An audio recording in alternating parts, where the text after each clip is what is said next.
Como um Deus santo pode habitar no meio de um povo impuro? O livro de Levíticos tem esse objetivo. Prazer, eu sou Felipe Santos, mais conhecido como Phelps aqui na igreja. E nós estamos fazendo a leitura bíblica e hoje nós entramos em Levítico. É um prazer estar aí lendo com vocês, mas Levíticos ele é meio problemático, porque alguns param a leitura bíblica bem aqui. Falam, eu não entendo isso daqui, não faz muito sentido. E eu tô aqui hoje, fiz um estudo aí para explicar para vocês um pouco sobre esse livro, que apesar de ser um pouquinho difícil de entender, é maravilhoso quando você entende e você fala, meu Deus do céu, isso daqui é lindo. Primeiro, alguns fatos iniciais. A autoria foi Moisés. Moisés escreveu o Pentateuco. Há algumas palavras-chave no livro inteiro. Santidade, expiação, puro e impuro, sacrifício, relacionamento, sacerdócio, tempo. Todas essas palavras vocês vão ver durante o livro inteiro. E o maior propósito do livro é fornecer um caminho gracioso para que um povo pecador impuro possa viver na presença de um Deus absolutamente santo, sem ser destruído. E existe uma transição maravilhosa. Levíticos ele é como se fosse a ponte entre os dois livros do Antigo Testamento, do Pentateuco. Então nós temos Gênesis, Êxodo, Levítico, Números. No final de Êxodo, ele termina com o tabernáculo pronto, mas a glória de Deus é tão intensa que nem Moisés conseguia entrar na tenda. Nós temos Levítico. E quando nós entramos em Números, Moisés já consegue entrar na tenda. E você se pergunta, se não tivesse Levítico, o que aconteceu nesse meio termo? Levítico tem esse objetivo. A palavra em hebraico do livro Levítico é Vaikra, que significa e chamou. Levítico é um chamado de Deus para a santidade e a pureza. E santidade aqui não está ligado à questão moral, mas sim de uma questão de você viver segundo os padrões de Deus em todos os quesitos da vida dele, da sua vida e da minha vida, né? Levítico começa com explicando os 5 sacrifícios dos quais Deus pediu para o povo. Do capítulo 1 ao 7, ele fala de 5 sacrifícios. O primeiro seria o holocausto. É uma entrega total, uma entrega à vida de Deus. O holocausto servia para isso. Eles entregavam tudo ali, era sangue que ia e tudo mesmo. O segundo sacrifício seria a oferta de manjares e cereais. Seria uma oferta de gratidão, entregar um pouquinho a Deus pelo que ele já fez, como se fosse o nosso dízimo, né? Tinha uma oferta de comunhão e de paz, que simbolizava algo sobre relacionamento. Tinha a quarta oferta, seria a oferta do pecado, uma oferta de purificação. Foca na contaminação espiritual ou involuntária que manchava o santuário. E a última seria a oferta de culpa, uma reparação. E você vai ver isso do capítulo 1 ao 7. Quando você estiver lendo, fazendo sua leitura bíblica, começa a lotar. Então isso daqui era de holocausto, por quê? Uma entrega total.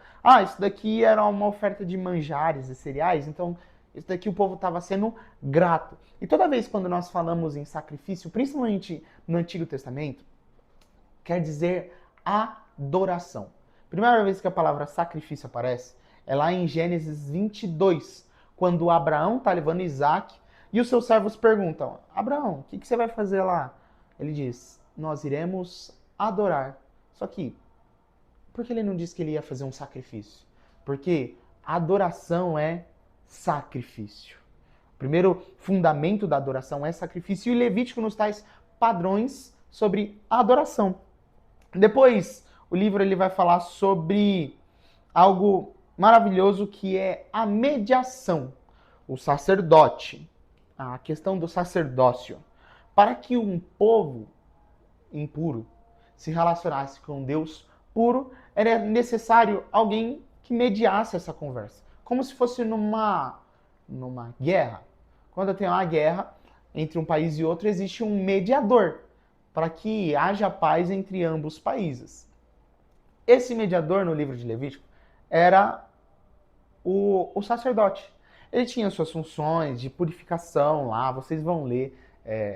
Talvez fique maçante, mas eu vou dar uma dica no final de como isso vai ficar maravilhoso para sua leitura. Só que tiveram duas pessoas que não deram a devida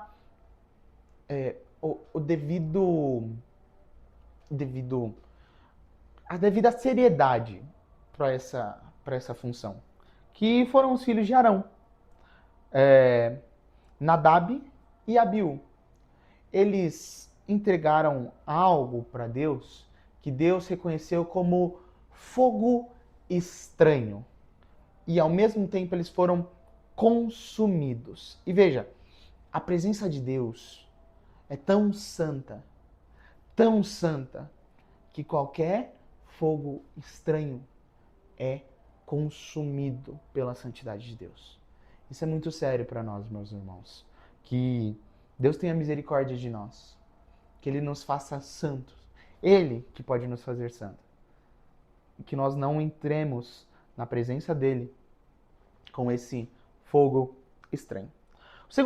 O quarto tema, no caso, do qual ele apresenta aqui, é o símbolo da vida e da morte. Pureza e impureza. Os capítulos 11 a 15. E importante destacar que impureza não está ligada propriamente a pecado. Eu pequei e estou impuro. Quer ver um exemplo? Levíticos 15, 19. Quando uma mulher tiver a sua menstruação, ficará impura 7 dias. Mas espera, a mulher pecou menstruando? Não. Na verdade, é um estado de morte. Quando o óvulo da mulher ele não tem a fecundação, ele desce e tem todo aquele processo que nós aprendemos. E ali é um estado onde o bebê está morto. É um estado de morte. Só que morte não deve estar na presença de Deus. Porque Deus é vida. E isso traz a impureza. Isso que traz a impureza. Porque não é apenas o pecado, mas um estado de mortalidade.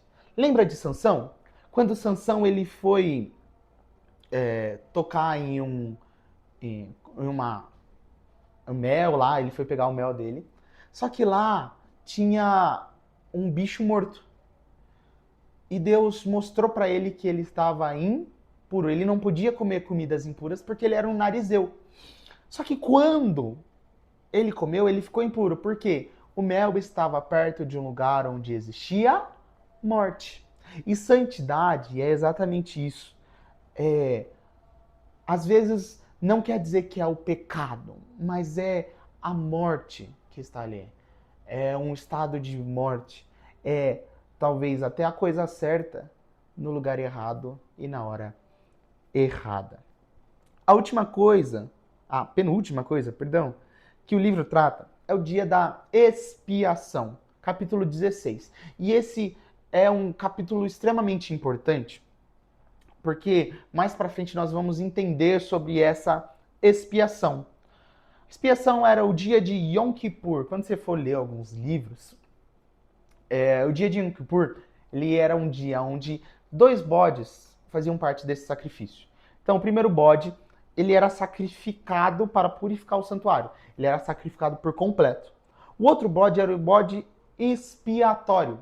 O que eles faziam com esse bode? Tinha aquele bode e ele soltava pelo deserto, como símbolo de que Deus estava expiando o pecado do povo. Estava tirando o pecado do povo. E a última questão que o livro trabalha é um código de santidade e ética. Como assim, Felipe? Ele mostra algo muito interessante.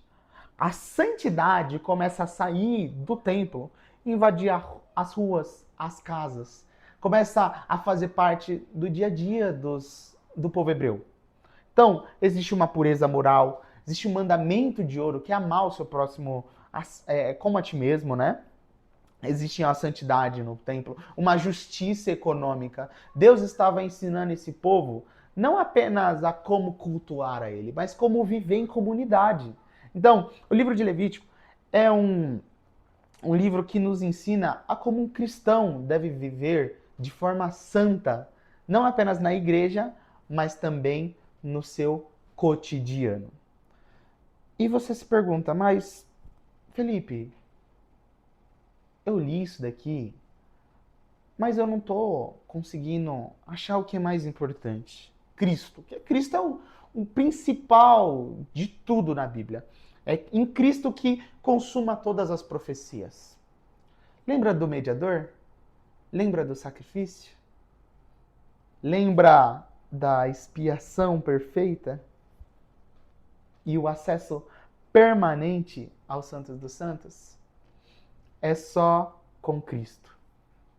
Veja o que 1 Timóteo diz. 1 Timóteo 2,5.